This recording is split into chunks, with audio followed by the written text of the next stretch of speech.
What's up, everybody? It's James again, and it's been a very long time since I've shown you what I've picked up for my video game collection. I think the last time we did it was like August of 2019, so we're definitely due for another episode of Game Collect. Since then, I have collected a lot of stuff. Like, a lot of stuff. Between buying stuff and gifts from friends, and I had a family member that gave me their entire game collection for like the PS3, which was like a lot of stuff, including like 2 consoles and all this crazy stuff. Then I had a friend move to the Philippines and he gave me his entire game collection. It's crazy. It's crazy. So yeah, I figured I'd pull out some of the highlights of collecting. So yeah. So first and foremost, yes, I did get a Series X and a PS5. Great. That was a fun time trying to get those. The PS5 I lucked out on because I hit the Amazon link for the console right at the right time, and yeah, you can hear my fire alarm beeping. I need to change the battery. Anyway, that seems to be like a common theme with these videos. Our fire alarm is always chirping. So anyway, yeah, and then the Xbox, I couldn't get one on my own means. Like, all the websites obviously were sold out and whatnot, but I had a friend who managed to get 2 of them between 2 different vendors, and I wound up buying one off of him at retail price. So we just did like a even, exchange or anything. Like, he didn't profit, I didn't profit. I just literally used him as a replacement for all the other stores that I was trying to get to. So that was pretty cool. So yeah, the Series X and the PS5 have been fun. I think I would say I probably play the Series X more because of Game Pass and Halo.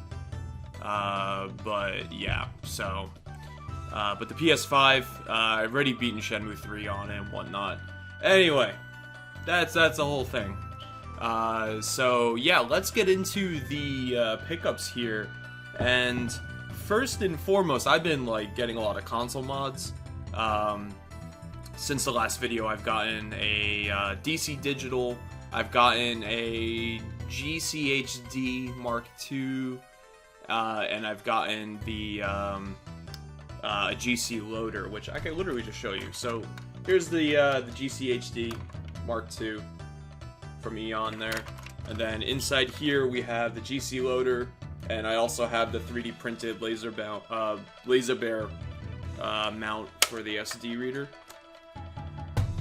And then the DC Digital's in my living room. I don't feel like ripping my Dreamcast out right now, but that's been great. I initially tried to do the install on my own, and everything worked except for one of the solder points on the video chip wasn't right, and I tried to fix it, but my tools just aren't good enough, so I need to get like a better soldering set to be able to do stuff that small, because like literally even just like my solder tip is too big, just fucking hits 2 pins at once, So one of Dan, the guy who makes the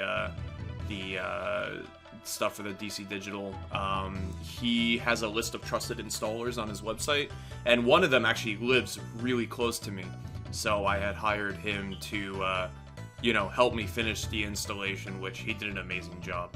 I literally just took my other Dreamcast, bought a new flex cable for it, and just handed it to him. I'm like, I'm not gonna try again, because I'm gonna wind up breaking this board. So he got it working, and it's been great. The DC Digital is fantastic. I will eventually get an M cable to pair with it, but, that's down the road. So, let's see, what do we got here? So, on terms of video output stuff, I did get a pound HD link cable for the Sega Saturn. It's been okay. I do prefer, obviously, going, like, the route of RGB SCAR and, all of that stuff. But I needed a quick fix for HDMI, and this was okay. My first unit actually broke within like 2 months. I started getting like the video signal just drop out of nowhere, and I tested it on multiple different TVs and Saturns, and it was always the same problem. So, luckily the person I bought it from replaced it for free, which was cool of them, and it's worked since. But if you're trying to get a proper Saturn video output, it's definitely not the best way to go. Which I think maybe down the road I'll look into like RGB SCART and then like getting that like fixed up and then outputting it out to HDMI to my TV or something along those lines. So on the PS4, we got The Last of Us Part 2, which was a very controversial game, but I enjoyed it. I do agree with some of the criticisms online about the story. I feel like The Last of Us Part 2 should have at least been split into 2 games. But, I mean, who knows? We'll have to see what they're planning to do with the series. I did pick up a copy of Final Fantasy VII Remake. I am waiting for Integrate to drop for PS5 to then play this with the PS5 patch. Let's see. So, my friend Adam Korlick, which I'm sure if you guys watch my channel, you've probably seen this channel. He did a video on Shakedown Hawaii, and yeah, I had to get a copy because I'm just like, it's like the last Wii U game, and I feel bad for this system because it was a pretty cool system, but you know, it didn't really live that long. So yeah, I figured I'd get the last game for it and just kind of keep it as a little memento. Let's see, what do we have next? So, my friend Rob Steiner, Quick Paul, I'll put a link to his channel. He, a while back, he gave me a copy of GoldenEye, like the cartridge for N64, and I was at his house recently, and he had, like, multiple GoldenEye boxes, so I was just like, yo, you want to sell me a GoldenEye box? Because, like, I don't have one. And he just wound up fucking giving me one. So, thanks, Rob. Yeah, so now I have a complete in-box GoldenEye 64, because it has, like, the booklet, and there's, like, an insert in here. So, yeah, super cool. So, you know, happy to have that. I'll probably get, like, a box protector for it, because this box is a little out of shape, so I think a box protector might help keep its shape, instead of just leaving it out like that. Let's see, up next we have the Retrobit wireless Saturn controller. This thing is awesome. I love it. I've used it on the Saturn and my PC, and it's been nothing but awesome. So, yeah, get one if you don't have it.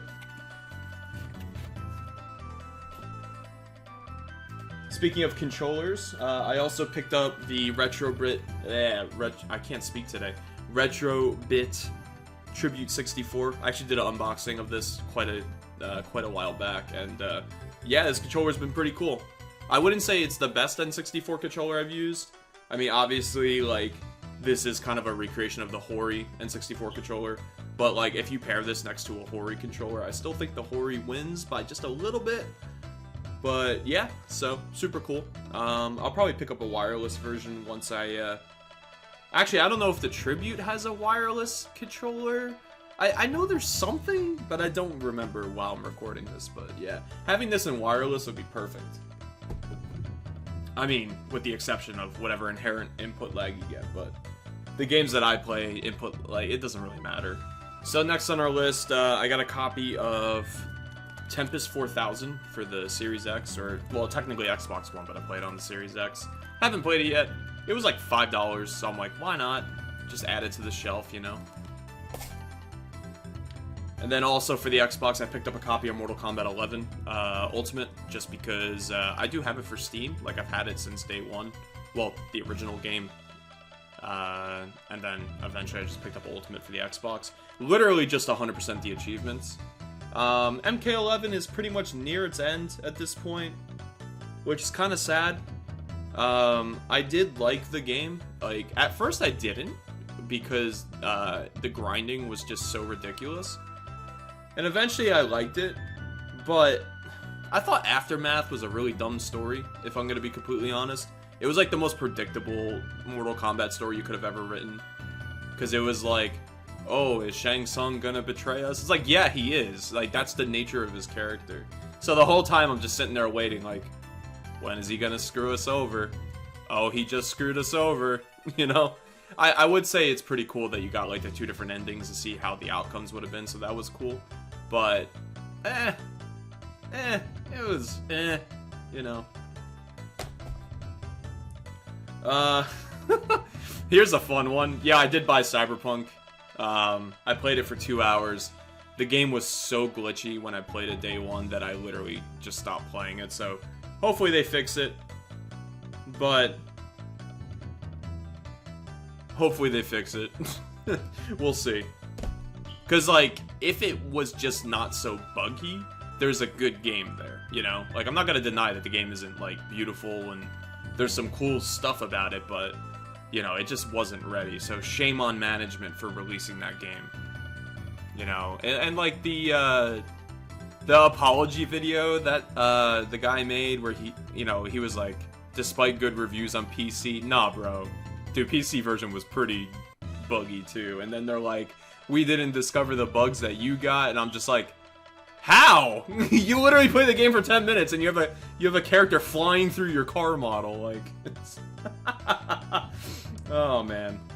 Let's see. So I did pick up a copy of Final Fantasy X and X-2 HD Remaster on the Xbox One, literally because I own like every version of this game because I love Yuna, as you all probably know. She is my favorite game character of all time, which is surprising because she's not a Shenmue character, but you know. Let's see, so here's an interesting one. So also credit to Adam Koralik for this one. He did a video on it, and I just so happened to pick it up. The Iron Soldier 3 reprint for the Nuon. Yeah, I don't even have a Nuon player, but I just thought the whole story of this was, like, pretty awesome, so, you know, I picked one up. It also came with, you know, the little insert here. So yeah, Songbird did a re-release of it, and, yeah, I probably, you know, I'm probably not going to open it because it's such a weird, interesting release. Like, if I ever get a Nuon player, I'll probably just burn a copy off, assuming the copy protection doesn't exist on them. Because I'm sure somebody ripped the ISO of this thing. So, yeah. But yeah, it's super cool. You know? Yeah. Let's see, and last but not least, and this is a fun one, so Sega actually sent me a gift in the mail, yeah, they sent me a letter. I'm not gonna read the whole thing, but they pretty much just wrote like a thank you letter, for something, and,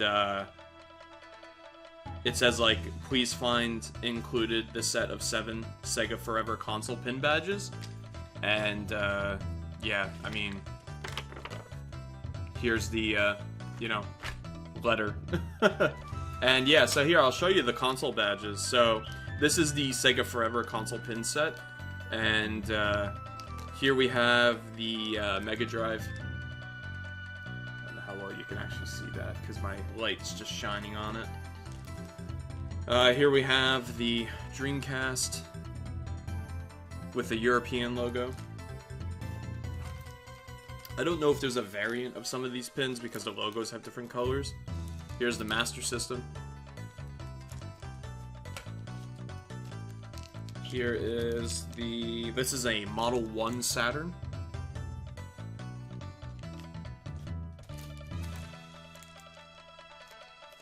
This is the SG-1000, which I really want an SG-1000, but they're so damn expensive now.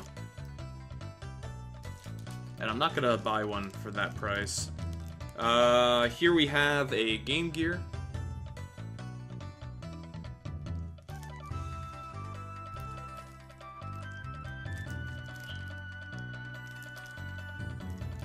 And here we have a Mark III. So, yeah, that was super awesome of them. They just reached out to me one day and they're like, yo, what's your address? And I'm like, here it is. You know? So yeah, that was super cool of them to do. So thanks, Sega. You guys always treat me so well, and I appreciate it.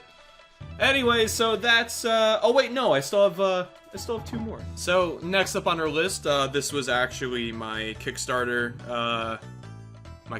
tier capsule toy, which was the Chai capsule toy, which I did do an unboxing video of. And then when I initially got the capsule toy, I was also looking for Shenhua because I really wanted the Shenhua toy. And my friend Will reached out to me and was like, hey, I have a spare one, do you want it? And I was like, yes, thank you. So yeah, he sent me his spare Shenhua capsule toy. There she is. I will eventually do like an unboxing of it. I just haven't gotten to it. So yeah, thanks Will. That was super awesome of you. And yeah, so that's some of the highlights for what I've gotten in the past year and a half. There's a lot more, like, I'm talking like 300 more items, and that includes like systems, games, controllers, and whatnot. Eventually I'll probably do a video about like them, or I'll trickle down some of them in future video updates. But yeah, so yeah, sorry I haven't done a video on game collecting in quite some time, you know, just life gets in the way, and you get busy with work and all this other fun stuff that happens in this crazy world we live in. So yeah, I hope you guys enjoyed this episode of Game Collect, and as always, thanks for watching.